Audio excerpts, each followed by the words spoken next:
a weaker chipset, no advanced AI features to speak of, and a camera that can be considered a mid-ranger at best.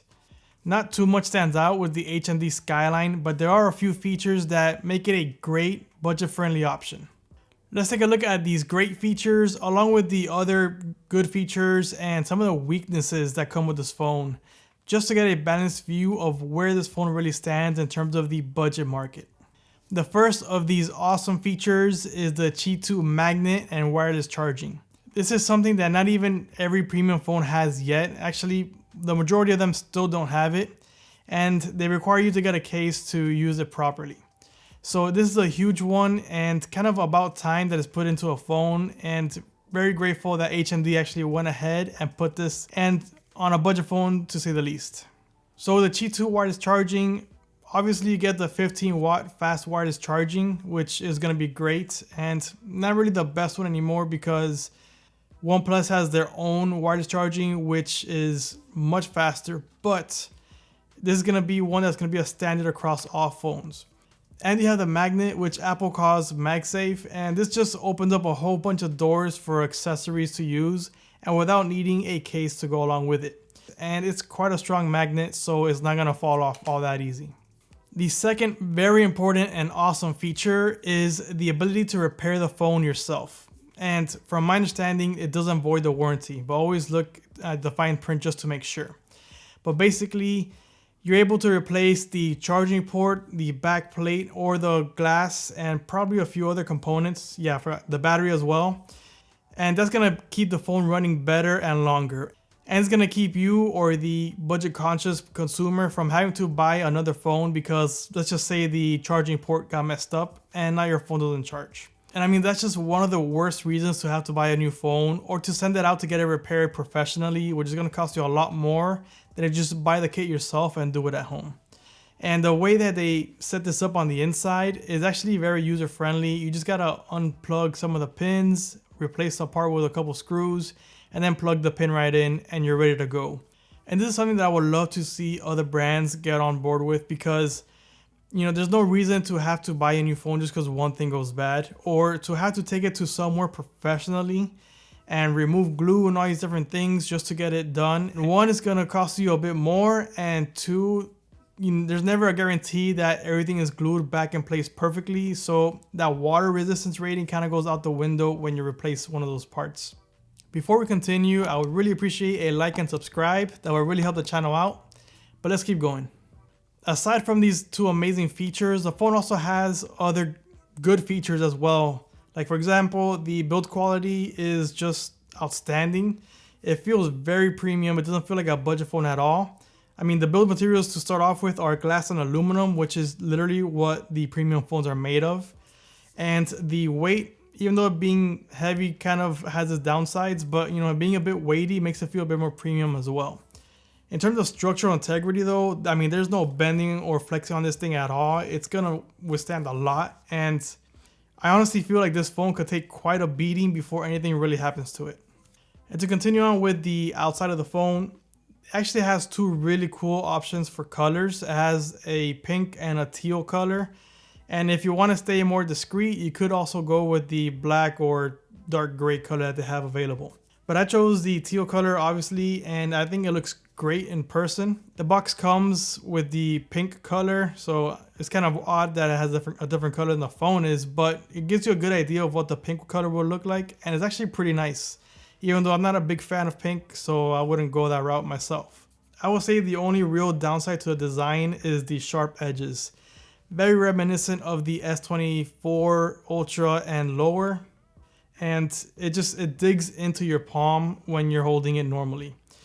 Based on the comments, a lot of people don't really care about that and go about just fine with the corners being that sharp. So I don't think it's gonna bother too many people, but it is a bit of a downer for me because it gets annoying pretty quick. The positive is that if you have a MagSafe accessory, it'll relieve a lot of the pressure from the corner. So it has its own kind of fix in a way because of the Qi2 wireless charging, or the Qi2 magnet. Another cool feature that this phone has is a programmable button. I'm actually a big fan of the slider, but having the button usually gives you more options than just a slider. And there are plenty of options in this phone, and you can make it do a bunch of different things that work well with whatever you need. But for this phone, I actually opted to use the Do Not Disturb, which has basically the same functionality, except, with Do Not Disturb, if someone in your favorites, well, you could put it so that if someone from your favorites calls, it'll go through anyway, which I actually prefer. Now, it's not because I don't like the sound selector, it's actually because the sound selector was acting a bit odd and not behaving properly. For example, it's supposed to change it from vibrate to sound to silent and just toggle in between each mode as you press it. For me, when I used it, it was just going to vibrate and it was not changing to anything else. So it just stuck on vibrate. But as soon as I switched it to Do Not Disturb, it worked perfectly. And funny enough, when I actually tested the other one again for the video, it worked perfectly fine also. So I'm not sure what caused it, but just a little glitch there. But either way, Do Not Disturb for me works better anyway. So that's just one of the options, but you actually have the ability to not just long press and do an action, you could double press for an action. And in that case, I went with the flashlight because it's always good to have the flashlight, at least in my opinion, in somewhere they can access it quickly. But of course, that's totally up to you because there's so many options that you could just use it however you want, basically. So moving on to the performance side of things, obviously this is where it's gonna suffer a little bit because it is a budget phone. And budget phones, they don't have the best performance. I mean, they're not even up to par with some of the older flagships, to be honest. But the positive of going with the budget option over an older flagship would be that you can have longer support for your software and security. So, there are reasons for going this way. I mean, with this phone, on my day-to-day tasks, I would barely, if at all, would be able to tell the difference between this and a flagship phone because normally I'm not using a processor intense task or app. So it runs perfectly fine, it's smooth, the navigation is very smooth, you don't notice any hiccups whatsoever. But there is some sluggishness in some apps. I mean, for example, even the photo app is gonna bring out some of the sluggishness. And that brings us to the next one, and it's the camera. And let's start with the app since we're on it anyway. Normally, it's not gonna give you too much of a hassle. On regular photo mode, taking a picture, it seems like the pictures do take a little bit longer to process than I'm normally used to with flagships, but it's not bad at all. However, when you go to different modes, you could see some of that sluggishness show up. Now, it doesn't really affect the outcome per se, but while you're recording it, it looks a bit choppy. But besides that, I mean, it's a budget phone and a budget camera. It performs basically how I would expect. I would say it's actually somewhere in the middle of the budget line of the way it performs with the camera, but everything else is very close to the top of the budget line. Now, when it comes to the hardware of the camera, it comes with a 108 megapixel camera or sensor, but it's very important to note that megapixels does not mean a good sensor or a better picture. It just means there's more pixels, and actually it has plenty of negatives to go with that. So they had their trade-offs. Basically, in good lighting, it does all right. In poor lighting, it struggles quite a bit. Moving on to the software, it looks like it's running the plain Android skin, and it's perfectly fine because Android now looks very nice.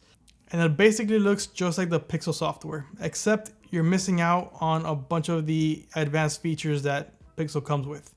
Now, not everyone's gonna use that, so it's not gonna be a big deal for most people. But the one that I really do wish I had was Circle to Search, because that's one of the better ones in my opinion.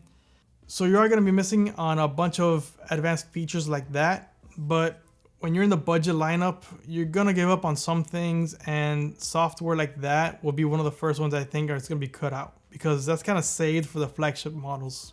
The only issue I've really noticed software-wise in terms of I don't think it's behaving properly is actually with the Gmail app, which is interesting because that's one of the native apps on Android. I mean, don't get me wrong, everything works smoothly, but when you're reading your messages, the unread ones are supposed to be bold and a bit brighter, and the read messages are supposed to be a bit more dim and thinner font. So with this phone, I'm seeing that everything looks exactly the same.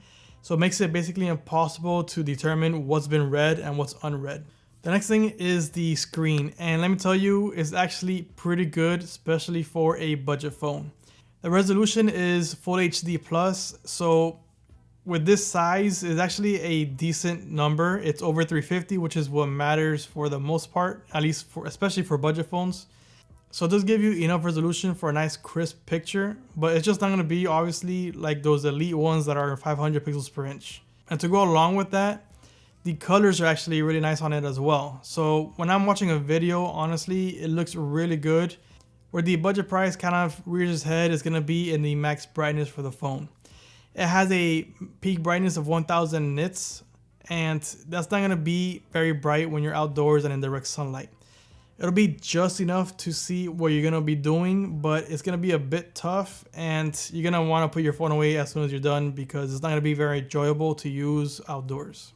And lastly, the speakers is another one where the budget price shows its head. And I'm actually a bit surprised because the phone is so big and speakers I don't think are that expensive that I don't know why they don't put just a bigger speaker or better sounding speaker in it. But there's not much bass to this at all. The max volume is not crazy. It's good enough, but it's nothing crazy. But again, it's a big phone. There's plenty of space here for a speaker, at least I would imagine. The only thing I could think of, besides obviously the cost-cutting measures, is that making it easy to take apart makes it harder for them to design it where they have more space for speakers. So maybe there isn't that much space for speakers, but it's one of the weak spots of it. It's obviously going to be good enough to be able to listen to what you want, but it's not going to be the best experience. I definitely would recommend using this with headphones or earbuds if you want the best sound quality, but I mean, it does the job, I guess. It's a budget phone, we got to remember that. And that's just one of the weaknesses it has. So with all that said, obviously there are plenty of weaknesses, and that's gonna be the same with any budget phone. I mean, I was able to get this one for under 400 bucks. Obviously it's not like freshly released, but still under 400 bucks for this is actually pretty cool. The biggest thing for me that makes it a winner is that it has the Qi2 wireless charging and magnet, and that makes it a really cool phone to own. Plus, being able to repair it yourself is a huge win, especially for the budget conscious consumer. And just being able to replace your battery and keep it going. I mean, I know plenty of people that keep phones for longer than 4 years, 5 years. And by year 3, that battery is pretty much ready to be replaced. So being able to do that, and then you're starting off basically with a brand new phone, at least in terms of battery life, it's just a huge win, I think. And it's going to be, so this is just a great option, and I would recommend this to a lot of people that I know. Again, I can't recommend it to everyone because I know plenty of people that rely on their phones for the camera, and this is just not gonna pull through. And then I know a couple people that like to game on it, and again, this is gonna start falling apart when you start gaming on it. So it's not a phone for everyone, but it's a good budget option. Let me know your thoughts in the comments. I'd love to hear them. And what do you like about the phone? What don't you like about it? And which phones do you think are a better option than this one and in a similar price range?